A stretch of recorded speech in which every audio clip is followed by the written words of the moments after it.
오늘 우리가 함께 읽으신 본문의 말씀은 과거에 여러분이 어버이 주일 때마다 자주 들었던 본문입니다.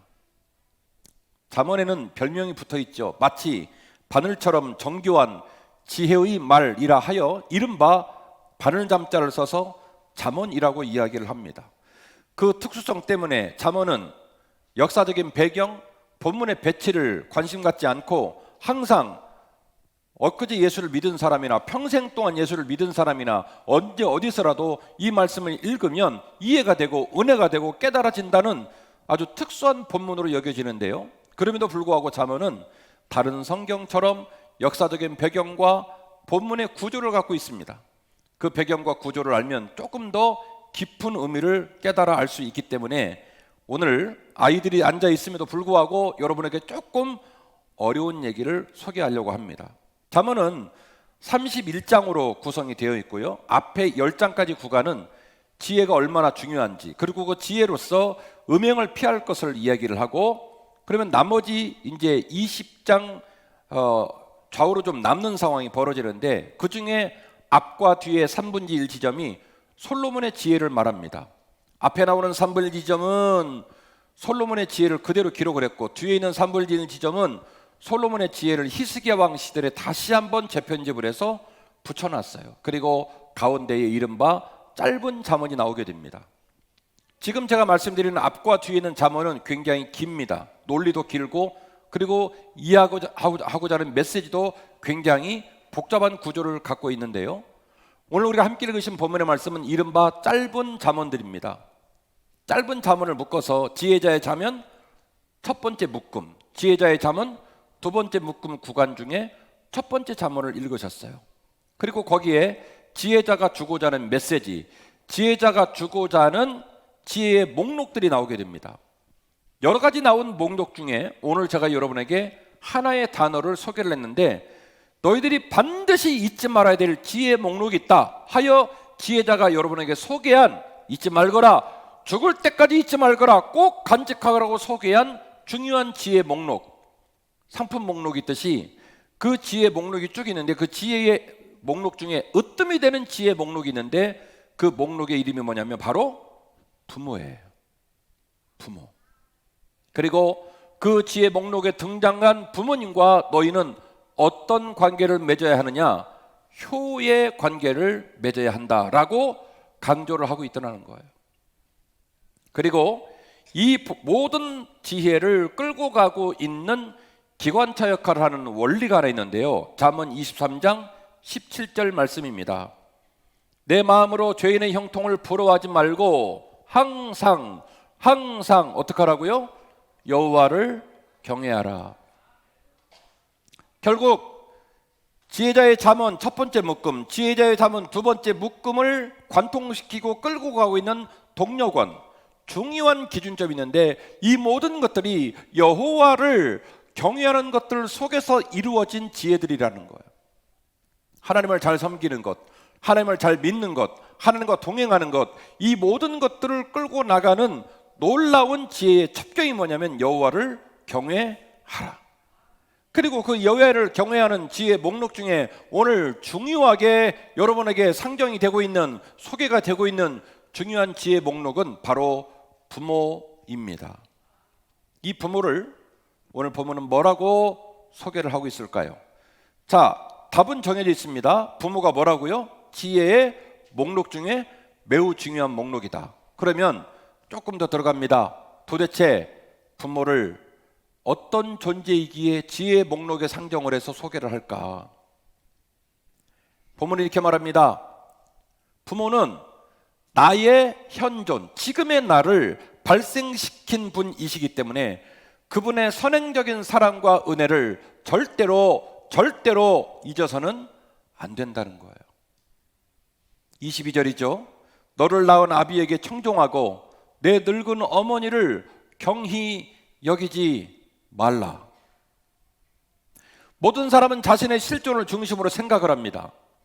내가 입고는 옷, 내 직업, 내 물질, 내 가정, 내 삶의 바운더리를 가지고 내가 누군지를 말을 합니다. 대통령은 본인이 대통령이라고 말할 것이고, 송파 구청장은 본인의 정체성을 나는 구청장이다라고 소개를 할 것이죠. 모든 사람은 자신의 현조를 가지고 자신을 말합니다. 그러나 오늘 본문은 말합니다.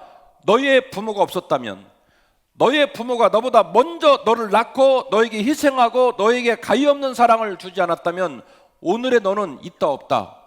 없다. 그가 대통령이든 구청장이든 어떤 신분을 가진 자라 할지라도 너의 부모가 너보다 앞서 네가 존재하지 않았을 때 너를 존재하게 하고 존재한 네가 성인이 되고 직업을 갖고 멋있는 사람 되기까지 끝까지 너를 사랑하고 너를 돌봤던 부모님의 일방적이고 선행적인 사랑이 없었다면 너는 있다 없다?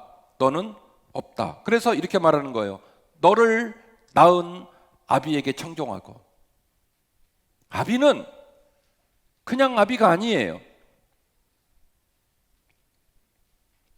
어른의 머리에는 흰 눈이 내리고 쭈글쭈글해지고 기억력도 떨어지고 점점점 힘없는 모습으로 시들어가는 게 인생 일지인데 자식에게 말하는 거예요.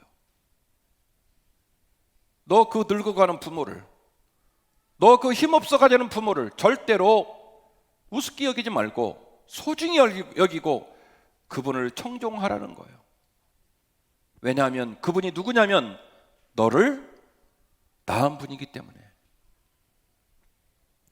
내 늙은 어머니를 경히 여기지 말 것은 그 어머니가 배 아파 너를 낳았고 지금에 있는 너가 이르기까지 너를 위해 끝없는 세월을 희생해서 지금 너가 그 자리에 있기 때문에 너를 낳은 아버지를 청종하고 내 늙어가는 어머니를 절대로 경히 여겨서는 안 된다는 거예요. 이어지는 본문이 이렇게 써 있습니다. 진리를 사도에 팔지 말며 지혜와 훈계와 명철도 그리할 것이다. 얼마나 소중한 지혜이기에 네가 그 지혜를 알고 그 진리를 알게 되었는데 누가 와서 꼬시고 억만금을 준다 할지라도 그 진리는 팔아라 팔지 말라. 팔지 말라. 무슨 진리요? 무슨 지혜요? 힘없고 부족하고 연약한 네 부모가 네가 함부로 여길 부모가 아니라는 사실, 너를 낳았다는 사실, 네가 아무것도 아니었을 때 그분이 너를 사랑하고 그분이 너를 돌봤기에 네가 여기 있다는 사실을 깨닫게 된 그 진리, 그 지혜를 오늘 이후로는 누가 와서 억만금을 준다 할지라도 팔아라 팔지 말라, 팔지 말라는 거예요. 그래서 제가 오늘 이 본문에 나오는 부모라는 단어에 상정된 지혜의 목록 중에 부모라는 목록이 가장 소중하다고 말하는 이유가 여기 있는 거예요. 누가 와서 억만금을 준다 할지라도 네가 깨닫게 된 너의 부모, 네가 깨닫게 된 부모의 관계, 네가 깨닫게 된 부모에게 왜 효를 다해야 되는지를 알게 된 그 지혜와 그 진리는 팔아라 팔지 말라, 팔지 말라는 거예요. 우리는 알잖아요. 인생이 얼마나 무거운지를. 그 무거운 인생을 짐을 지다가 그 무거운 인생의 짐에 짓눌려서 소리 없이 시들어가는 게 인생일진데, 자녀들아, 딸들아, 아들들아, 늙어가는 너희 어머니를 절대로 경히 여기면 안 돼. 너 아버지를 볼 때마다 그 아버지가 너를 낳았다는 사실을 기억하고 그분을 청종해야 돼. 이렇게 이야기하고 있는 거예요. 그리고 그 메시지를 듣고 그 깨달음을 듣고 그 말씀을 듣는 청자 중 누군가가 헌신하고 결단하고 깨닫고 새롭게 인생을 다시 살겠다고 결심을 한다면 너의 인생과 너의 가정에 이런 일이 일어날 거라는 거예요. 어떻게 이어지는지 보세요. 24절입니다. 의인의 아비는 크게 즐거울 것이요 지혜로운 자식을 낳은 그는 그로 말미암아 즐거울 것이니라. 내 부모를 즐겁게 하며 너를 낳은 어미를 기쁘게 하라. 아멘. 오늘 보니까 즐겁단 말이 3번이나 나오고 기쁘단 말까지 합치면 즐겁다 기쁘다가 4번이나 나와요. 의인의 아비는 크게 즐거울 것이요, 뜬금없는 말이 아닙니다. 앞서 말했던 너를 낳은 아버지를 청종하고 늙어가는 너희 어머니를 경히 여기지 않고 네가 깨달은 그 지혜와 그 진리를 뺏기지 않으려고 누가 억만금을 준다 할지라도 그걸 팔지 않겠다고 마음을 먹고 그 진리와 그 지혜를 지키는 사람, 그 사람이 자녀인 부모는, 그 사람이 딸인 부모는 즐거울 수밖에 없다는 거예요. 아멘이시죠? 아멘이시죠? 너를 낳은 아버지를 청종하고 늙은 너의 어머니를 경히 여기지 않는 그 놀라운 지혜를 깨닫고 그 놀라운 진리를 붙들고 누구에게도 뺏기지 않고 그렇게 살겠다고 맘먹은 그 아들을 둔 부모, 그 딸을 둔 부모는 그 입술에서 기쁨이 떠나지 않고 그 마음의 즐거움이 떠나지 않을 것이다. 의인의 아비는 크게 즐거울 것이요 지혜로운 자식을 낳은 그는 그로 말미암아 즐겁고 기쁠 것이다. 너의 부모를 즐겁게 하며 너의 낳은 어머니를 기쁘게 하라. 할렐루야. 이 오늘 예배의 모든 순서와 오늘 이 모든 예배의 관심사는 여러분의 가슴 안에 부모님이 다시 보여지고 깨달아지고 기록되기를 원하는 관심사밖에 없습니다. 여러분의 가슴에 부모님이 다시 꽃피고 다시 열매 맺기를 원합니다. 진리를 깨닫고 지혜의 복판에 선 아들과 딸을 둔 부모는 그 입술에서 기쁨의 웃음이 떠나가지 않고 그 얼굴이 항상 즐겁게 될 것이다. 내 부모를 즐겁게 하며 너를 낳은 어머니를 기쁘게 하라. 여러분의 마음에 그 결단이 오늘 여러분의 마음에 그 결단이 반드시 불릴 듯 일어나기를 주의 이름으로 축원합니다. 이어지는 본문의 26절에 이런 말이 써 있습니다. 띄워주세요. 내 아들아 내 마음을 내게 주며 내 눈으로 내 길을 즐거워할지어다. 어떤 신학자는 이 본문이 너무 명령조와 뜬금없어 보여서 이 본문을 따로 떼어가지고 잠언을 읽고 있는 독자에게 하나님이 직접 주신 말씀이다 라고 해석을 하는 신학자도 있는데, 대부분의 좀 깊이 성경을 연구하는 신학자들은 그렇게 표현하지 않습니다. 오늘 26절 말씀 또한 25절 말씀을 이어가고 있을 뿐이다. 그러면 어떻게 이해를 해야 될까요? 내 아들아 너의 마음을 나에게 줄 것이며 너의 눈으로 나의 길을 즐거워할지어다. 이렇게 해석합니다. 방금까지 부모를 소개하고 방금까지 부모에게 왜 효를 다해야 하고 부모를 다시 만나고 부모에게 효를 다하게 되면 그 집안에 있는 구성원들에게 즐거움이 떠나가지 않고 기쁨이 충만한 이유를 얘기했는데, 그것을 가르친 지혜자가 말하는 거예요. 나를 주의 깊게 보고 내 본을 따르라. 이 본문을 이렇게 해석하고 있습니다. 방금까지 너희들에게 들려준 이 귀한 부모를 향한 지혜와 이 진리를 내가 너희들에게 선포한 그대로 너도 내 마음에게 와서 내가 했던 그 모습 그대로를 따라 내 본을 따라 너의 부모를 효를 다해 섬길 줄 알아야 한다고 권면하고 있는 것입니다. 사랑하는 성도 여러분, 이제 설교를 이렇게 정리하겠습니다. 가장 위대한 지혜는 행동하고 움직이는 결단인 줄로 믿습니다. 여러분, 지혜가 언제 빛을 발하고 지혜가 언제 능력을 발휘할 수 있을까요? 지혜는요, 아무리 권백번 듣고 아무리 권백번 알아도 결단하지 않고 행동하지 않으면 아무 의미가 없습니다. 지혜를 몰랐던 사람과 지혜를 아는 사람이 똑같이 움직이지 않으면 차라리 지혜를 알지 못한 게 편할지도 모르겠습니다. 왜요? 결과물은 변화가 없기 때문입니다. 지혜를 알지 못한 자나 지혜를 아는 자나 똑같은 거예요. 뭐 하면요? 움직이지 않으면, 결단하지 않으면 지혜가 어떻게 능력이 됩니까? 지혜가 어떻게 열매가 됩니까? 지혜가 어떻게 행복이 됩니까? 그 지혜를 깨닫고 그 지혜에 도전을 받고 응대하여 그 지혜로 말미암아 움직이기 시작하면, 결단하면, 행동하면 그 지혜는 능력이 되고 그 지혜는 기쁨이 되고 그 지혜는 감사가 되는 줄로 믿습니다. 사람은요, 인생을 살면서 거의 필사적인 노력을 쏟아부으며 살아요. 학생 때는 공부하려고 난리를 치고요, 졸업하면 취업하려고 난리를 치고, 창업하려고 난리를 치고, 조금 있으면 결혼한다고 난리를 치고, 결혼하고 나면 새끼를 낳으려고 난리를 치고, 새끼를 낳고 나면 건강하려고 난리를 치고, 건강하고 나면 노후 생활 때문에 돈을 만들려고 난리를 치고 난리를 치는 게 인생입니다. 제가 몇 년 전에 겪은 얘기를 다른 설교에서 말씀을 드렸던 거 다시 한번 말씀드릴게요. 대신방을 다니는데 그날따라 신방이 늦어져 가지고 거의 8시가 다 되는 시간에 제가 신방을 가게 됐습니다. 엘리베이터를 타고 있는데 어떤 초등학생이 자기보다 더 큰 가방을 메고 터벅터벅거리면서 엘리베이터를 같이 타는 거예요. 그래서 제가 되게 신기해가지고 얘야 어디 갔다 오니? 라고 물었더니요, 그 초등학생이 그 엘리베이터 난간을 한 손으로 딱 잡더니 아저씨 보면 몰라요? 학원 갔다 오잖아요.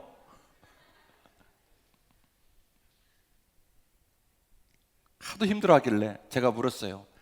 얘야 힘드냐? 예! 힘들어요. 사는 게 힘들어요. 이러더라고요. 제가 얼마나 미안하든지 얼마나 힘이 들었으면 그 엘리베이터 난간 있잖아요. 난간을 잡고는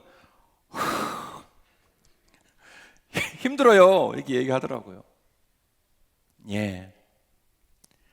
초등학교 아이도 힘들고 고등학교도 힘들고 대학교도 힘들고 졸업하고 나니까 취업 때문에 힘들고 창업 때문에 힘들고 창업하니까 손님이 안 와서 힘들고 결혼해서 힘들고 애기 낳아서 힘들고 건강 때문에 힘들고 근데요 여러분, 더 놀라운 사실은 무엇인가가 결핍하고 무엇인가를 소유할 수 없어서 힘들어서 그 결핍을 해결하고 그걸 소유하면 행복할 거로 믿고 죽을 둥 살 둥 뛰어서 그걸 갖거든요. 근데 그걸 갖고 나면 잠깐 행복했다가 잠깐 기뻤다가 또 무엇인가가 결핍이 찾아와서 또 힘들어요. 사람이 스쳐 지나가고 자리가 스쳐 지나가고 모든 것이 낯설고 모든 것이 그냥 추억에 지나자는 모습으로 내 인생의 곁을 스쳐 지나가다가 나는 속절없이 나이를 먹고 나도 언젠가 부모가 되어 있는 거예요.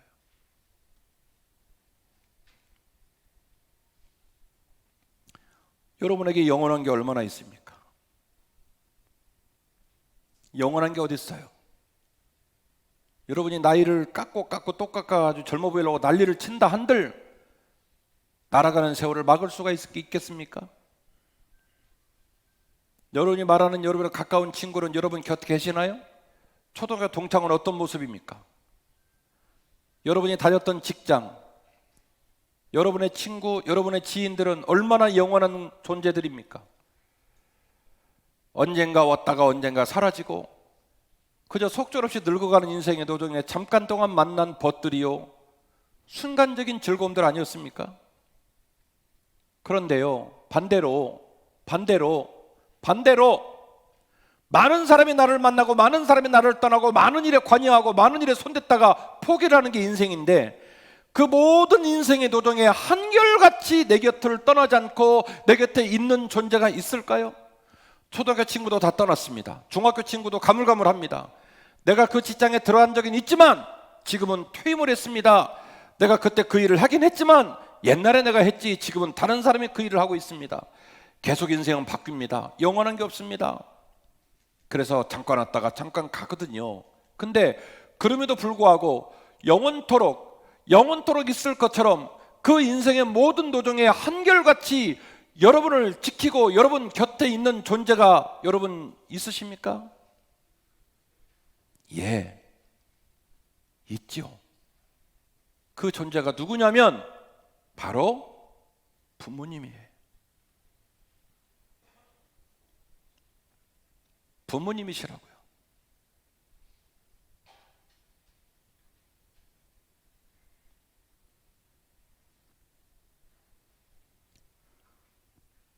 여러분 어렸을 때 어떻게 했습니까? 부모한테 이제 막 말을 배웠을 때 모든 게 신기하잖아요.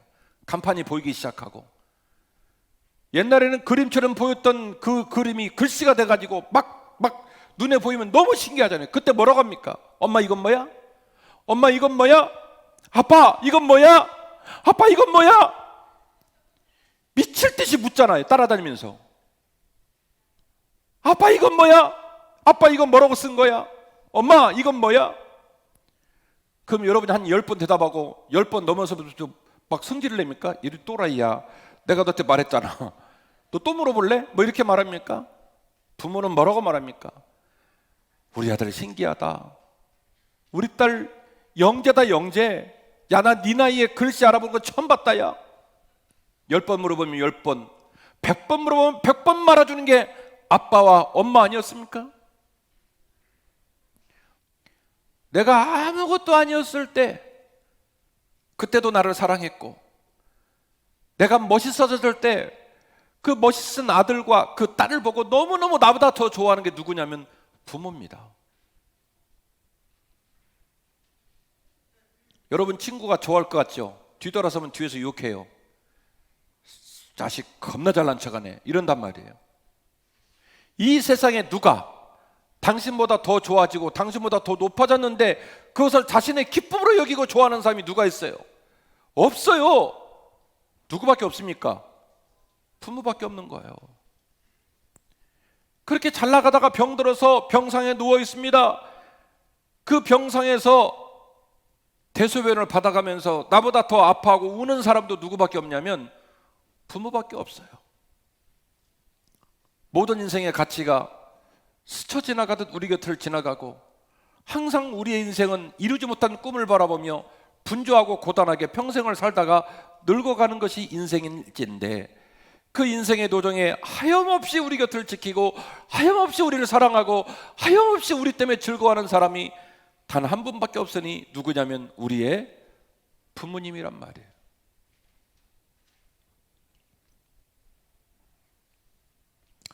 사랑하는 성도 여러분, 이 세상에 가장 소중한 것을 강조하다가 이런 예를 드는 경우가 있습니다. 그분은, 그 존재는 마치 공기와 같고 물과 같다.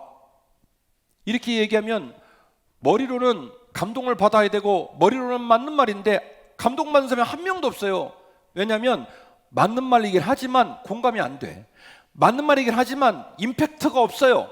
왜냐? 너무 흔해요. 태어났을 때도 숨을 쉬었고 지금도 쉬고 있고 앞으로도 쉬는데 별 문제가 없을 것 같아요. 이 세상의 모든 흔한 것들은 그래서 주목을 받지 못합니다. 흔하니까. 주목을 받는 것은요, 흔하지 않고 희소성을 갖고 있어야 주목을 받아요. 다이아몬드, 순금, 이 모든 것들은 뭐냐면 희소성을 갖고 있기 때문에 소중한 거예요. 이 세상의 모든 흔한 것들은 많은 사람들이 그걸 갖고 있기 때문에 소중하게 생각하지 않아요. 그냥 흔하니까 가치가 없다고 생각해요.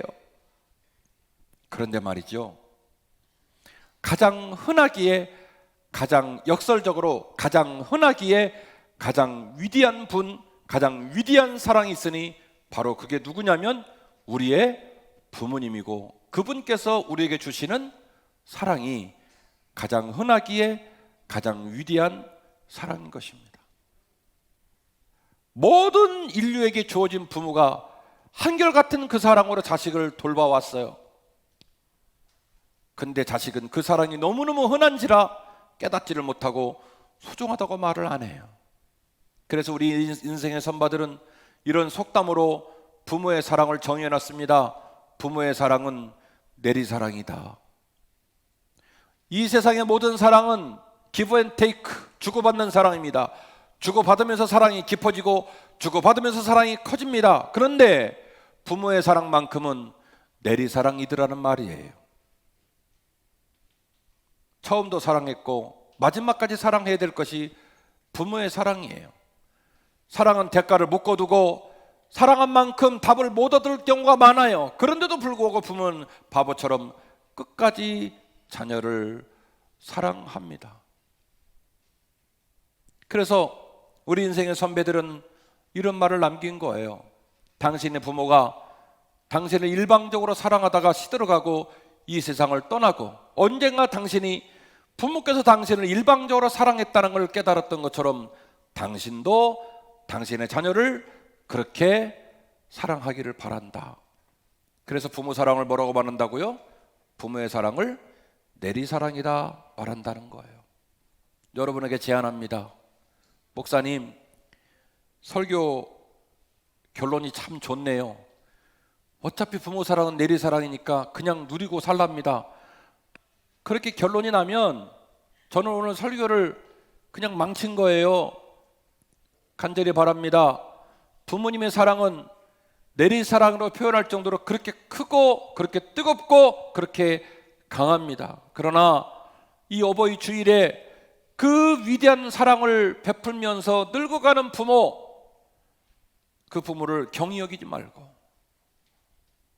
그 부모를 소중히 여겨서 사랑하는 부모님 마음에 만분지 일이라도 백분지 일이라도 사랑을 돌려드리고 그 사랑으로 박수 쳐드리고 그 사랑으로 감동 드리겠다라는 결심이 저와 여러분에게 있어지시기를 주의 이름으로 축원합니다. 아버지, 요즘은 식사는 어떻게 잘 잡수세요? 어머니 다리는 어떠세요?